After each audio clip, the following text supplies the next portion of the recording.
कि किसी की बिना कोई बात सुने सांची ने अपना बैग उठाया और वो ऑफिस के लिए निकल गई। अनामिका जी ने देखा कि सांची अपना लंच बॉक्स टेबल पर ही भूल गई, तो उन्होंने कहा कि कितनी लापरवाह लड़की है, हमेशा लंच बॉक्स भूल जाती है।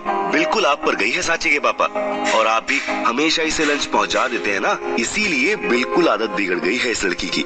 इस लड़की की आदतों को आपने ही बिगाड़ा हुआ है। इतना कहकर अनामिका जी जल्दी से बाहर की तरफ गई और उन्होंने लंच बॉक्स सांची को दे दिया। कैलाश जी ने इस पर कुछ नहीं कहा, वो अभी अपनी बेटी को देखकर कुछ और ही सोच रहे थे। उसे इस तरह से जाता देख कैलाश जी को उसका बचपन याद आ गया था, जब वो बड़े आराम से एक जगह बैठी रहती थी और कैलाश जी और अनामिका जी उसके आगे पीछे दौड़ते रहते थे। लंच बॉक्स, वाटर टेबल या होमवर्क, वो हमेशा कुछ न कुछ भूल जाती थी और लास्ट मोमेंट पर लोगों को तंग करती थी। वो सोच रहे थे कि उनकी वो छोटी सी बेटी कब अचानक से इतनी बड़ी हो गई कि उन्हें पता ही नहीं चला। इधर सांची को तो आज कोई टैक्सी भी नहीं मिल रही थी। उसने बस स्टॉप तक जाने का फैसला किया। थोड़ा वेट करने के बाद बस स्टैंड पर एक बस आई तो सही, मगर ज्यादा भीड़ होने के कारण सांची को उसमें जगह नहीं मिल पाई। आखिरकार थोड़ी देर बाद एक टैक्सी उसे मिली और वो जल्दी से टैक्सी में बैठकर अपनी कंपनी के लिए निकल गई। आधे घंटे बाद उसकी टैक्सी एक 25 मंजिली बिल्डिंग के सामने आकर रुकी। सांची टैक्सी में से बाहर आई, उसने ड्राइवर को पे किया और फिर वो जल्दी से बिल्डिंग के अंदर चली गई। सांची जल्दी से एलिवेटर की तरफ गई और उसने 5th फ्लोर का बटन दबाया। सांची अब 5th फ्लोर पर आ चुकी थी। जल्दी से उसने अपना बैग अपने वर्क टेबल पर रखा और सामने रखी गणेश जी की छोटी सी मूर्ति को प्रणाम किया और फिर बुलबुल के टेबल की तरफ बढ़ गई। वहां पहुंचकर उसने देखा कि बुलबुल किसी कॉन्ट्रैक्ट पेपर्स को पढ़ने की कोशिश कर रही है, जिस पर ऑलरेडी बहुत सारा इंक गिरा हुआ था और बुलबुल उस पेपर को पढ़ने की कोशिश करते हुए अपने लैपटॉप में टाइप कर रही थी।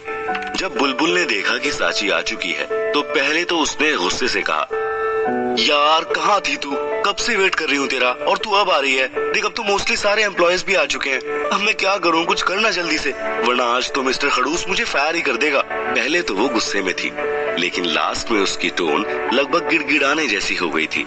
तू छोड़ इसे, मैं देखती हूँ अब इसका क्या करना है। तू मेरी टेबल पर जा और मेरे एक दो काम देख ले तब तक। सांची ने पेपर्स को अपने हाथ में लेते हुए बुलबुल से कहा। सांची की बात मानकर बुलबुल उसके डेस्क पर चली गई और वहां बैठकर कुछ काम करने लगी और सांची उन पेपर्स को पढ़कर नया डेटाबेस क्रिएट करने लगी।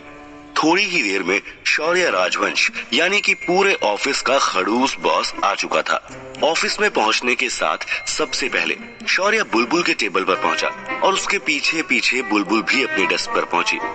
शौर्य ने जब बुलबुल के डेस्क पर सांची को बैठा हुआ देखा तो उसने गुस्से से सांची से कहा, मिस सांची, क्या ये आपका डेस्क है? सांची ने नहीं में अपना सर हिलाया तो शौर्य ने गुस्से से कहा, तो फिर आप इस डेस्क पर क्यों हैं और मिस बुलबुल कहाँ है? शौर्य के इतना कहने पर बुलबुल शौर्य के पीछे से आकर उसके सामने खड़ी हो गई। शौर्य ने खुद को थोड़ा कंट्रोल करते हुए काम की बात पहले करना जरूरी समझा। मिस बुलबुल, क्या आप मुझे आज के मीटिंग के फाइल की हार्ड कॉपी दे सकती हैं? उसने बुलबुल से ऑर्डरिंग टोन में कहा।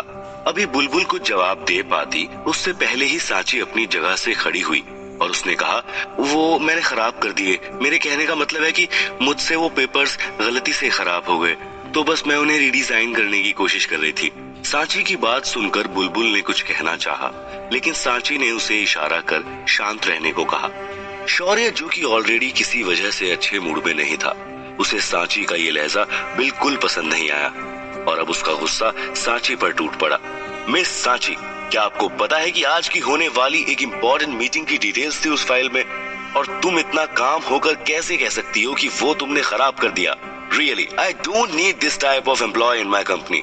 अभी के अभी मेरे केबिन में आकर अपना रेजिग्नेशन लेटर लेकर जाओ। इतना कहकर शौर्य तेज कदमों से चलता हुआ अपने ऑफिस रूम में चला गया। सांची को पता था कि वो फाइल इतनी ज्यादा इम्पोर्टेंट नहीं थी। उसके ग्राफिक डिटेल्स पढ़े थे उसने पहले, और अब उसे शौर्य पर गुस्सा आ रहा था कि अपनी किसी और बात की फ्रस्ट्रेशन का गुस्सा वो उस पर निकाल कर गया है। वो शौर्य के केबिन में गई और अपना रेजिग्नेशन लेटर लेने के बाद अपना सारा सामान पैक करके वो बाहर निकल गई। सांची ऑफिस बिल्डिंग के बाहर खड़ी थी। चिलचिलाती धूप से ज्यादा तो उसका दिमाग गर्म था।